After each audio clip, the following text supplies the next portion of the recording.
Welcome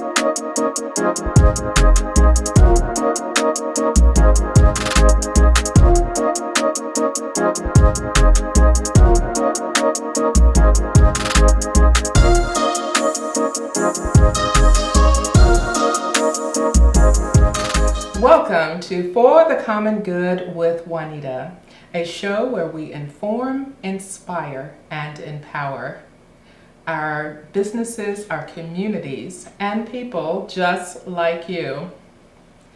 Whether you're starting a new business or expanding an existing business, helping a community to thrive, or just simply want to take care of yourself and your family, we've got something for you. Today, I am really excited about the show. We're talking about loss, love, and grace. A conversation with Dr. Fungisai Nota, the author of Promise Me. Now, let me tell you a little about Dr. Nota. He's our guest today. He's an economist, a public health expert, a serial entrepreneur, he says. He helps organizations that serve vulnerable populations, both with their compliance and their financial sustainability. He grew up in Zimbabwe, Africa. He partners with schools in rural Zimbabwe to reduce barriers to education. His passion for equal access to education is inspired by his life experiences as a cattle herder in his village in Zimbabwe. So please help me welcome to the show, Dr. Nota. Welcome to the show. Thank you very much for having me. Well, I am really excited to have you on the show. Thank you. Because you're an author now, and I'm really excited. I can't wait to hear more about your book. But let me ask you this. You're an economist, a public health expert, 340B program consultant, and then you decide to write a personal memoir. Tell us about the 340B program so our listeners know what that is, but why the memoir now? Okay, so to your point, the 340B program. The 340B program is a drug discount program that was created by the federal government back in 1992 as a way to inject additional resources to organizations that serve some of the vulnerable populations within our communities. So you're right, most of my work is to help guide organizations to make sure that they maximize the benefits from that program and they remain compliant in their use of that program. So that's what I do day to day. Excellent. But back to your point, I think, people know me as an economist, know me in the 340B circles.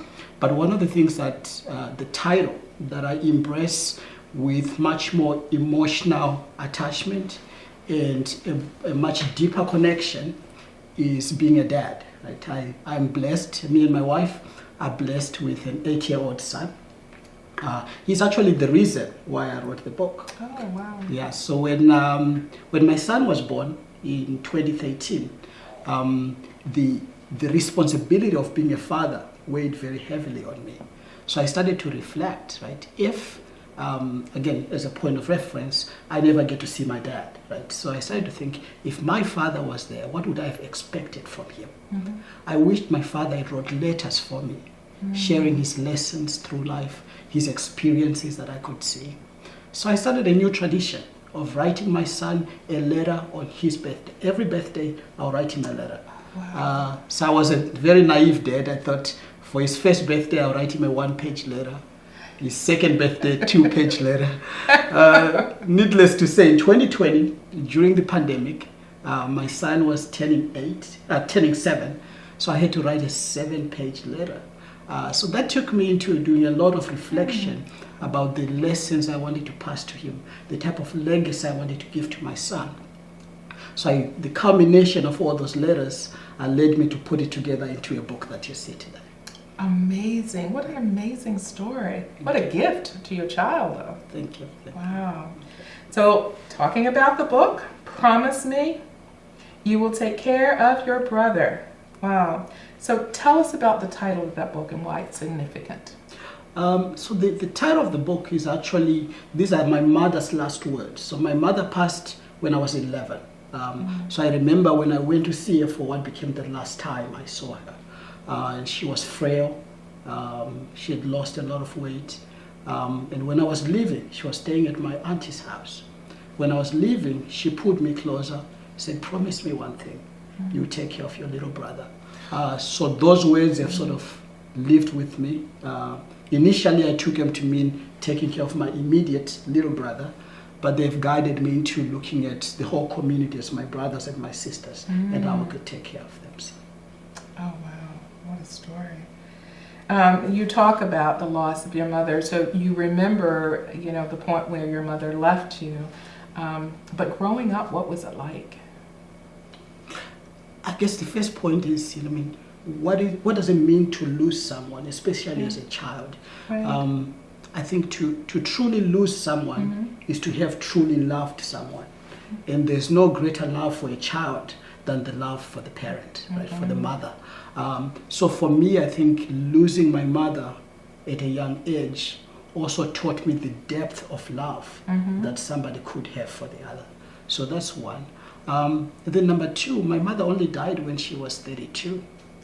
Wow. So sort of from a young age, I get to understand that, longevity and long life is not guaranteed.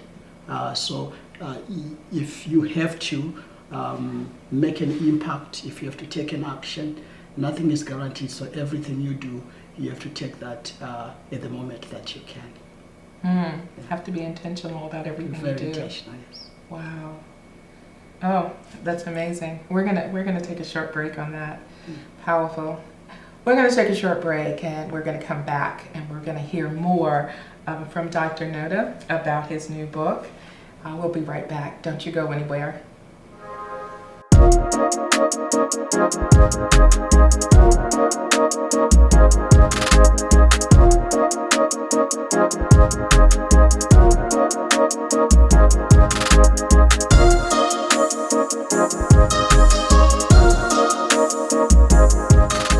Welcome back to For the Common Good with Juanita. And we've been talking to Dr. Nota, who's an economist, a public health expert. But he's written a book about his personal life and his story growing up. And this is really exciting. The title of the book is Promise Me, and you will take care of your brother. So we want to know more about his brother. So Dr. Nota, can you talk about your brother and that he's a key figure in your life and the relationship you have with your brother now? No, definitely. So I think my brother is 9 years younger than me. So there's quite a gap between.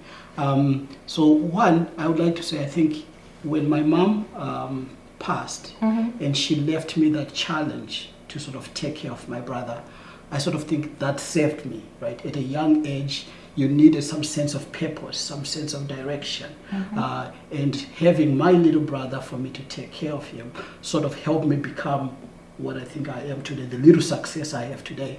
I think I attribute that to my little brother, the commitment to meet my mother's wishes and to take care of him really helped me sort of have a little success that I have. But you were so young, you were only 11 years old? I was only 11, and so that sort of takes me back, right? What does it take to be able to take care of somebody else, right? So I think the lesson there is, I reflect a lot on that. I was only 11. My mother didn't ask me to take care of myself. She didn't ask me to look for somebody else to take care of me and my brother. She asked me to take care of my little brother.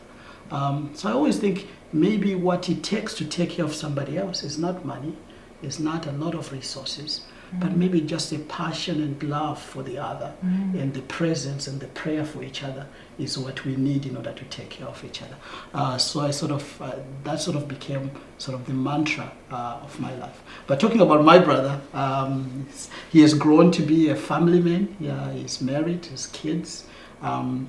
He's very passionate actually about helping other people, which I sort of see a little bit of our mother in him. So we do a lot of projects together. And he has become somebody that sort of we challenge each other to sort of see, are we being the truest, best versions of ourselves, and would our mother be proud of what we are doing? So we've become much more friends than brothers now, and we do several projects together, and I'm very proud of him. So. Oh, wow, that's powerful. Well, who inspires you most in your life journey now? Tell us a little bit about that. I think because I grew up, my mom was a single mom, and even though she was a single mom, she was a maid. She worked for these British people. She used to clean their houses and do all the stuff. Even the little that she got from there, she would buy clothes for people in the village. She would buy food for the extended family. So I think from there, people that inspired me the most are the very ordinary people that try to have an extraordinary impact in other people's lives.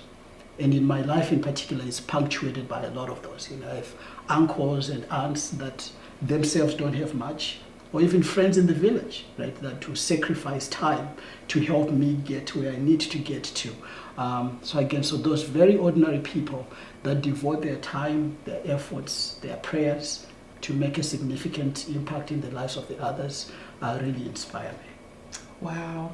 I remember when I first met you, you shared a story with me. You're a professor, an economics professor, and you're teaching students, and you leave that and start your own business just so that you could help other communities, vulnerable communities. Yeah, I think you bring an interesting story, right, from the back. So yeah, right, I think I am the only one that I know of in my village that managed to get a PhD. So you're right, when one of the big successes that I had, I became a professor at this beautiful private college in Iowa. Everybody on that campus was super, super nice to me. Yeah. But I remember one day walking into the classroom and looking at the faces of these beautiful, handsome people from Iowa, Wisconsin, Illinois, very nice people. But I had to ask myself, I'm the only one in my family and in my village that I know that received a PhD. What do I do with my life? Does teaching economics and finance to these very fine people answer my call? Is that the impact I want to make? Is that the way I want to help my brother? And the answer was no. So you're right, I did quit my job as a professor in sort of pursuit of a more truer version of myself and what type of impact I wanted to make. So. Yeah, when you told me that story, that was it. I mean, I could tell from that just, the character of a person, anyone that would walk away from the status and the job, and I think your tenure there at the university to start a business to help people who were, vulnerable. I mean, that takes a lot to do that. So, wow, that is powerful. That story just stuck with me. So talk about your philanthropic work in Africa, because I think you help with education in Zimbabwe, young people. So how does that happen? How do you do that? Yeah, so I think about 15 years ago, I started a very small scholarship program. And I think over time that has grown. I think we have helped over 700 students since then, mostly working with my brother. But that's really inspired by when in Zimbabwe, in most like a lot of African countries, in order to go to school, even at the elementary school level, your family have to pay. And you understand that the economic status of a lot of people is there's challenges in paying those school fees and those examination fees. So for me, my grandmother had a lot of children. She wasn't able to pay for all of us. So I had to work at the school. I had to dig pit latrines at the school. I had to clean toilets. I had to help with construction and plantations and gardens to be able to pay for my school fees. So looking back, if we could take that off the shoulders of grandmothers that are trying to send their kids to school, if we could take that off from people that are taking care of orphans and help their kids focus on the school, that's what we've been trying to do. Still a small scale than what we like to do, but that's what really inspired that part of work. Yeah. Wow. Sometimes we just don't know how blessed we truly are. That is true. That Yeah. is true. That is Wow. true. We're going to take another break here, and when we come back, we're going to hear more from Dr. Nota. You've been listening to For the Common Good with Juanita.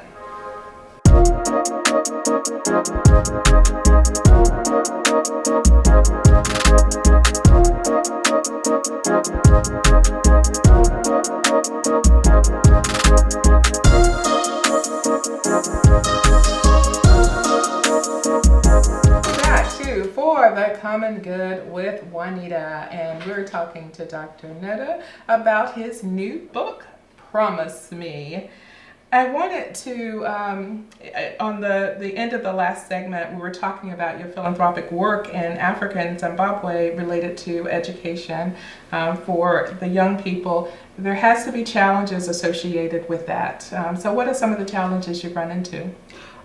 Several challenges. I think knowing that what we do, even though it makes an impact, is only a small piece of the solution, right? So we help students with their school fees, which is tuition, and examination fees if they're writing examinations. But given the nature and the economic status of the country in some of these villages, there's food insecurities, right? There is transportation issues. We still have students walking 10 miles to school and 10 miles back. So we're always challenged, right? With even if you pay for somebody's school fees, if they don't have enough to eat, if they have to walk 10 miles to get to school and back, to what extent are we really helping them get to the next level? So those are some of the challenges that we still face. I could talk more about the challenges. Yeah, but I mean, and please do. I mean, because this is such a big piece of the puzzle, right? Because you can't. I mean, it's just like in this country. Sometimes you try to do one thing, but it's the underlying issues, that the person is faced with in the community, that really becomes a barrier. So. So are there other projects that you are involved in order to alleviate some of those things, like organizations, NGOs that could possibly partner with? Definitely. So we have started to expand. So number one, we realized that some of the schools we were helping, they were looking like a war zone. So holes in the wall, the floors, the whiteboard. So we have started renovating the schools. Okay. But probably most importantly, we have started a collaboration with a program called Education Matters, which was started by this really brilliant Zimbabwean American educationist, where she takes some of the brightest students from very impoverished communities and train them and to be ready to apply to some of the top American and European universities for full ride. So we've started to prepare our students. Once they do well, then we pass them on to Education Matters. And right now we have some students at the University of Pennsylvania that came from those villages. Some students in North Carolina doing medicine, doing engineering. So that collaboration has started to make an impact. But I need to make sure I give credit. Her name is Rebecca Mano. She's amazing. She has changed a lot of lives and she continues to inspire us in that. And that's really important to hear, because in the U.S., we benefit a lot from those relationships too, because many of our doctors in this country, people don't realize this, at least 1/3 of our doctors are foreign born. So that relationship that we have with other countries to bring in the best and the brightest certainly helps us in the United States. But thank you for sharing that. I really appreciate that. So what impact did writing this book have on you? I know it had to personally to take that journey again and to go back to that time and to talk about that in the book. How did that impact you? I think writing the book, number one, usually we go through life without really taking the time to reflect and to absorb the lessons and the challenges that we face. So number one, the book made me much more intentional about what happens to me and absorbing some of those lessons, number one. But number two is sort of defined what type of a father do I want to be? And what type of lessons do I want to instill in my son? What type of legacy do I want to be able to leave to him? So it forced me to think more and to centralize legacy planning as part of my day-to-day action and activities. So that's that. And then it also made me realize the power and impact that a lot of people have had in my life. I show up here as one, but I truly represent my village, right? I stand on the shoulders of many grandmothers, aunties, uncles, even strangers that I met in different places that played a pivotal role. So it made me a little bit more aware that, my success is not mine alone. There's a whole village that's been lifting me up. I just happen to be the face that you see, but I represent way more people than just myself. It's powerful. So someone who reads the book, what do you want them to take away from this? A lot, right? No, I think, again, remember, I wrote the book initially almost with my son in mind, right? So some of the lessons, they apply to everybody. So number one is probably that faith sees best in the dark. Right? That's the strongest lesson. Okay, I gotta stay with that one for a minute here. Faith sees best in the dark. That is correct. That is correct. When in all our lives we were faced with situations where the solution is not as clear, the next step is not always clear. But when I look at my life, right, I just need to keep the commitment, keep the prayer, keep the faith, and take action. And whenever I took action, regardless of what circumstances they are, it seems as if the forces of the world were colluding to help me achieve my goal. So again, number one, faith sees best in the dark. Keep moving, keep the faith. God will take care of the rest. So that's one lesson. The second lesson is sort of strengthen my faith in humanity. It's very easy to see the negative in the world. But like I said initially, very ordinary people make an extraordinary impact in other people's lives. So we don't have to wait until we have certain resources in order to make an impact. Where we are now, right? We are our ancestors' dream where we are now. Our ancestors never even get to where we are. So we can make an impact now based on where we are. If we invest time in each other, if we pray for each other, if we encourage each other, that has tremendous, tremendous impact. We don't need to be financially rich in order to make an impact. So that's another lesson that I hope people take. There's several lessons I could go on if we have time. Yeah. Please do. Yeah. So the other lesson is that there is strength in the community, right? There is strength in the community, and sometimes all you have to do is ask. Right? If you read the book, there's times when I have nowhere to sleep, and I knock on somebody's door, and they open for me. I have nothing to pay for school fees, and I knock on a teacher's door, and they give me access. So I think there's a lot of people that are ready and willing to take the next step. And sometimes all we have to do is ask. Wow. Definitely, yeah. A lot of angels there for us. Definitely. So, okay, so what about your future plans? I know you have many. Definitely. So I think, number one, in writing the book, it sort of gave me a better appreciation of my wife. And the type of wife and mother that she is to our son.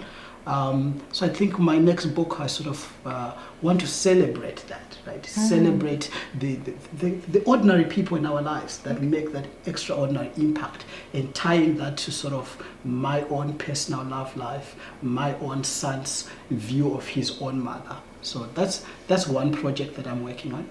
The second one is really on, if you come from, let's say, you don't even have to come from the village where I came from, but if you are the first one in your family to make it a little bit, and you have a little bit of money, right, and you have an idea that maybe you can be bigger than where you are, but you already have the community that depends on you, how do you take that risk to go into that business? Because now that risk involves your brother, your aunt, your grandma, right? So the next book sort of interrogates our approach to risk when we have the whole community that sort of depend on us.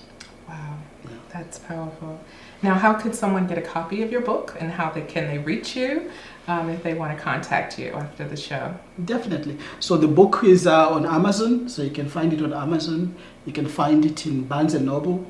You can find it in Walmart, online bookstores. So as long as you search the title, you'll find it on many platforms. Thank you. If you want to be able to reach us, I have a website for my company. It's notaconsultinggroup.com. notaconsultinggroup.com. You can reach us through there as well. Well, thank you, Dr. Nota. Thank you Thank so you. much for sharing your story. Good luck with your book. Such an inspiration to everyone. Thank you so much. I Thank you. appreciate it. And thank you for listening to For the Common Good with Juanita. We'll see you next time.